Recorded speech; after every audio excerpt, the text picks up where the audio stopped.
जी हाँ, नमस्कार दोस्तों, कैसे हैं आप लोग। आशा करता हूँ आप लोग ठीक होंगे।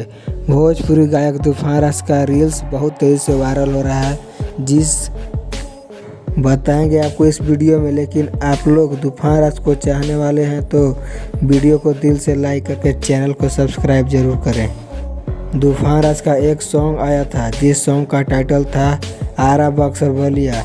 इस सॉन्ग पे भोजपुरी गायक तूफान राज ने रील्स वीडियो बनाया जो काफ़ी तेज़ी से वायरल हो रहा है।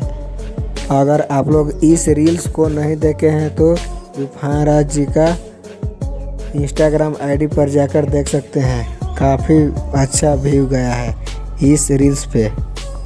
और इस वीडियो को ज़्यादा से ज़्यादा शेयर करें ताकि पता चल जाए कि तूफान राज जी को चाहने वाला कितना लोग उनका फैन है।